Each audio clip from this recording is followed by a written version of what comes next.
विरोधी तरह तरह का षड्यंत्र रचने लगे, इतनी नीचता पे उतर गए, सिंबल तैयार करा, फर्जी बहन जी के सिग्नेचर करे, और अब ऐसे फर्जी सिग्नेचर करने वालों की खैर नहीं है, जेल जाएंगे। शेरनी के मुंह में हाथ डाला है नौजवानों में, हमारी शेरनी है कि नहीं?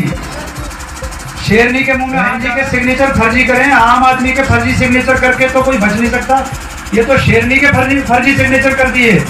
और साथ ही जो बहुजन समाज पार्टी है उनकी मुखिया और उनके कार्यकर्ताओं को नहीं मानते हैं, ऐसे विरोधी लोग 2 दिन से षड्यंत्र रच रहे थे, यहाँ तक कि फर्जी सिंबल बनाकर बहुजन समाज पार्टी का मेरे खिलाफ पर्चा दाखिल कर दिया, मेरे दोनों पर्चे कैंसिल करा दिए।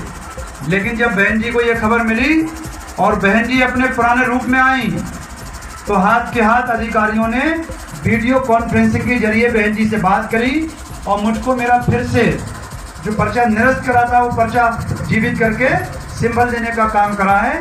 ये काम जो मेरे साथ हुआ है ये सिर्फ और सिर्फ बहन जी का आशीर्वाद और बहन जी की मेहनत और बहन जी की ताकत ही थी। साथियों, पूरे भारत के अंदर निर्वाचन आयोग के अंदर ये एक नज़ीर बनेगी अपने आप में। जो पढ़े लिखे लोग हैं वो जानते हैं कि सुप्रीम कोर्ट की भी नज़ीर बनती है, हाई कोर्ट की भी नज़ीर बनती है, और निर्वाचन आयोग अपने आप में अलग है। नज़ीर बनेगी कि पर्चे खारिज होने के बाद दोबारा पर्चा जीवित होना उत्तर प्रदेश के अंदर ये पहला काम है साथियों, और ये बहन जी की देन है।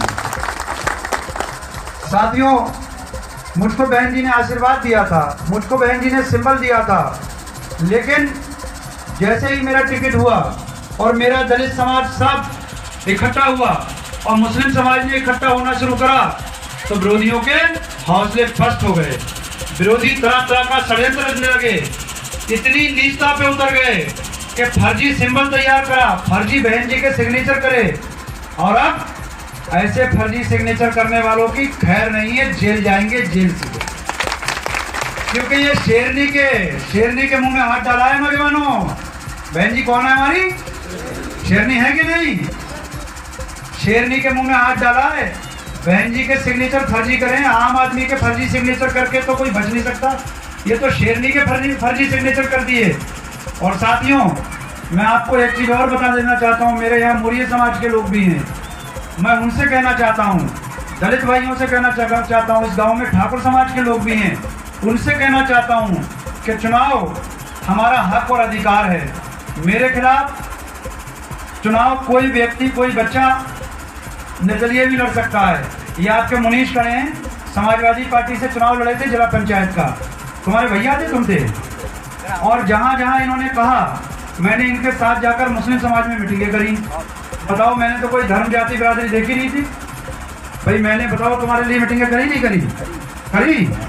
मैं धर्म जाति नहीं देखता हूँ, मैं मानवता और इंसानियत देखता हूँ।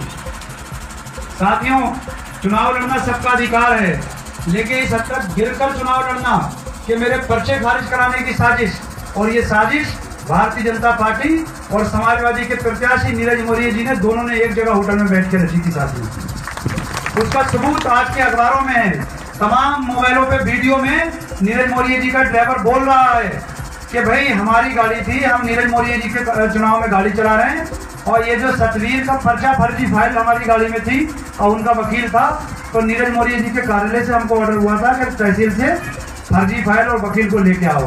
लेकिन हमारे साथियों की नज़र पड़ गई, पुलिस को बुलाकर वो गाड़ी नीरज मौर्य जी की हमने पुलिस के हवाले कर दी और पुलिस ने उस गाड़ी को सीज करने का काम किया है। ये बात किसी से छुपी नहीं है, सबके मोबाइल में चल रही है। नीरज मौर्य जी का ड्राइवर अपने बयान बोल रहा है कि मैं नीरज मौर्य जी के चुनाव में गाड़ी चलाता हूँ, और सतवीर जिसने फर्जी सिंबल बनाया है उसके वकील को और फर्जी फाइल को गाड़ी में लाने के लिए नीरज मौर्य जी के ऑफिस से मुझको कहा गया था। अब इस हद तक गिरकर राजनीति, प्रदेश का आदमी यहाँ आकर आपके घरों में डाका डाल रहा है, आपके भाई को बेवकूफ़ बना रहा है, जमहूरियत के साथ धोखाधड़ी कर रहा है, फर्जी सिंबल तैयार करा रहा है। बताओ, ऐसे आदमी को जो फर्जी सिंबल तैयार करा के बहन जी के सिग्नेचर कराकर इतना बड़ा खिलवाड़ करा दे जिसकी खुद की गाड़ी सीज हो गई हो, बताओ वो आपके अनुमानों के भरोसे पे कब खरा उतरेगा साथियों।